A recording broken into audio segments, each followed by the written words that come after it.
O cenário 1 do ISEL, desenvolvido no âmbito do projeto PASS, intitula-se Gotículas respiratórias e a física da transmissão de vírus por via aérea. Em relação ao conteúdo científico do cenário, o estudo e previsão da propagação de gotículas respiratórias é relevante porque pode mitigar a proliferação de doenças que se propagam por via aérea, promovendo assim uma vida mais saudável e um bem-estar para todos, de todas as idades.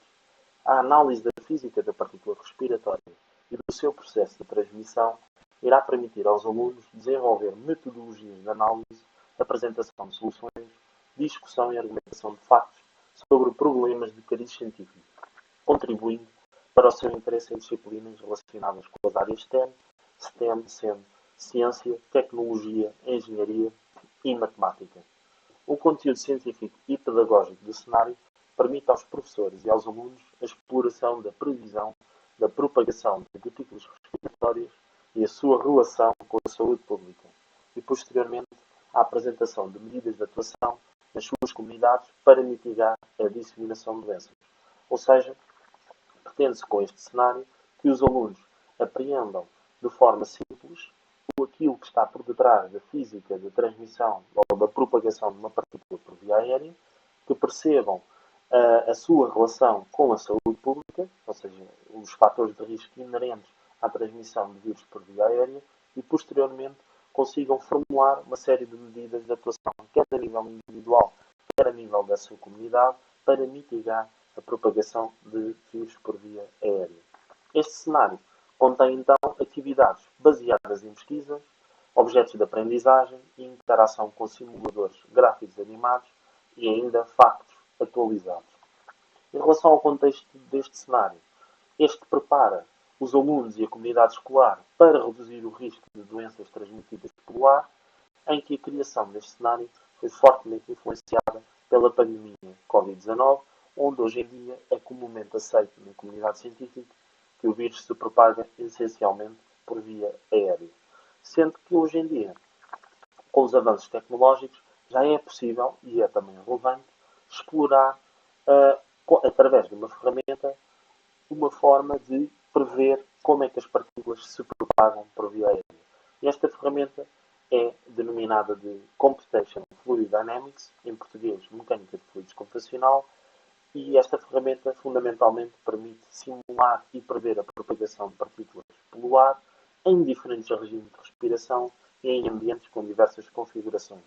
E é desta forma, através desta ferramenta, do estudo desta ferramenta, que os alunos irão analisar a propagação de partículas por via aérea. Ou seja, irão ter contato com esta ferramenta através de vídeos de simulações de mecânica de fluidos computacional, onde irão ver a propagação de partículas emitidas em vários regimes de respiração, quando uma pessoa tosse, quando uma pessoa espirra, quando uma pessoa fala, e em diversas configurações, ou seja, salas sem ventilação, salas com ventilação, salas com janelas ou portas abertas, salas com mesas, cadeiras, etc. E irão ver ao longo dos vários vídeos, como põem os materiais deste cenário, de como é que, ou de que forma é que estes elementos influenciam a propagação de partículas respiratórias. E com isto irão estimar o risco de transmissão deste tipo de doenças. E, portanto, este cenário aumenta a compreensão dos alunos sobre como funciona a transmissão de vírus por via aérea e como é que as áreas STEM, nomeadamente ciência, tecnologia, engenharia, matemática, podem contribuir para antecipar, mitigar e resolver ameaças à saúde pública, neste caso, a propagação de vírus por via aérea. Em relação aos objetivos de aprendizagem que se pretende que os alunos adquiram com este cenário, pretende-se, no final do cenário, que os alunos consigam descrever de uma forma generalizada o processo físico de propagação de gotículas respiratórias e os respectivos fatores condicionantes. Pretende-se também que os alunos consigam obter e avaliar dados e bases científicas sobre doenças que se propagam pelo ar, consigam depois utilizar estes mesmos factos para argumentar acerca do processo de transmissão de vírus por via aérea e consigam também utilizar ferramentas computacionais para construir tabelas, gráficos e outros dados que auxiliem a compreensão do processo físico da propagação de gotículas respiratórias e consigam ainda dar exemplos de fatores que influenciam a propagação de vírus por via aérea e consigam, por fim, identificar medidas e ações gerais para combater a a proliferação destas doenças.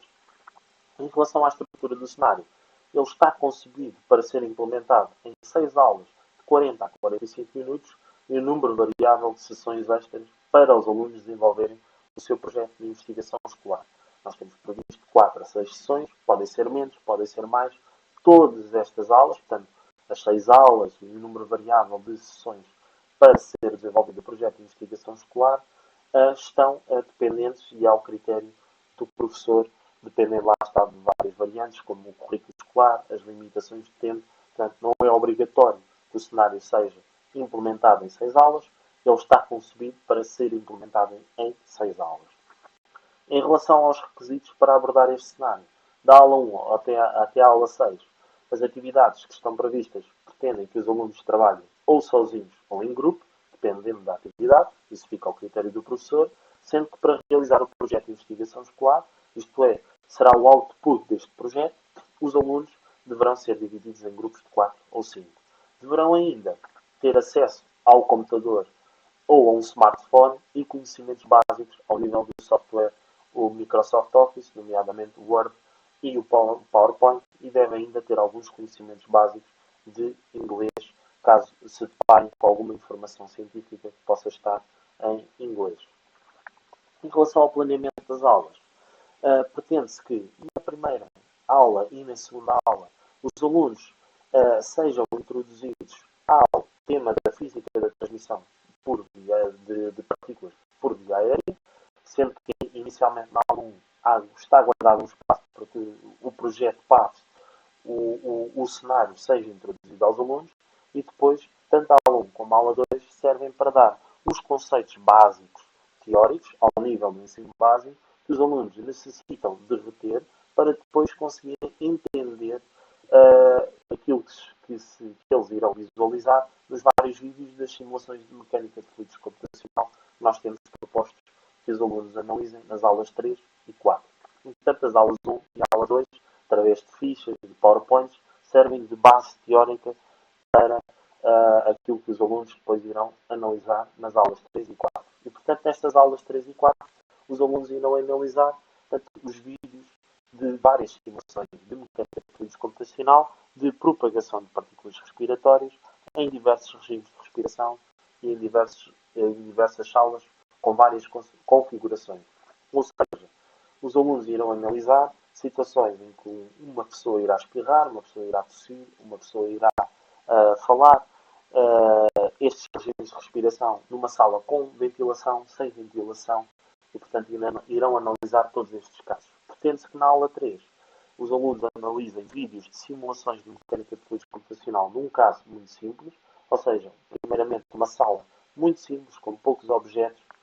e os objetos que existem muito simplificados, para conseguirem perceber bem como é que as partículas se propagam, e depois numa aula 4 analisar vídeos de simulações de mecânica de fluidos computacional um pouco mais complexos, isto é, com mais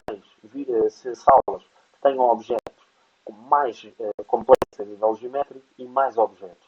para depois conseguirem estabelecer uma comparação entre aquilo que viram na aula 4, em termos de diferenças de propagação de partículas por via aérea, em relação àquilo que analisaram na aula 3.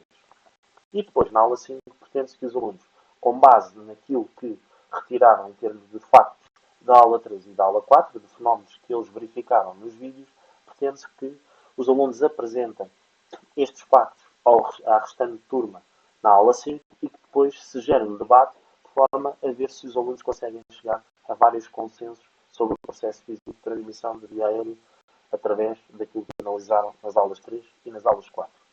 E depois, pretende-se que na aula 6 seja discutido o projeto de investigação escolar, sendo que é reservado no início da aula um tempo para que a aula 5 seja completada, portanto, no início da aula 6. Em relação ao projeto de investigação escolar, pretende-se que, com base no conhecimento adquirido nas aulas 1 a 6, os alunos sejam incentivados a revisitar os vários artigos e dados de bases científicas que consultaram no processo de investigação, principalmente na aula 1 e na aula 2, e nos vídeos que observaram nas aulas 3 e 4, para, com base nessas informações e naquilo que retiraram do debate, consigam elaborar as suas propostas de melhoria da saúde pública. sendo que estas propostas deverão ser apresentadas sob a forma de um póster e apresentação de cariz científico. Portanto, com base nestas informações que os alunos adquiriram nas aulas, devem depois, sob a forma de um póster e de apresentação de cariz científico, formular uma série de medidas para mitigar a propagação de vírus por via aérea, a serem aplicadas quer a nível individual, quer a nível da comunidade. Para além mais, prevê-se que este projeto seja multidisciplinar, projeto de investigação escolar, ou seja, para além do professor coordenador interagir neste projeto, pretende-se também que outros professores de outras áreas possam dar o seu know-how neste projeto para o tornar o mais completo possível. Portanto, sugere-se, por exemplo, que o professor de artes visuais possa ajudar os alunos na concepção de criatividade do póster científico,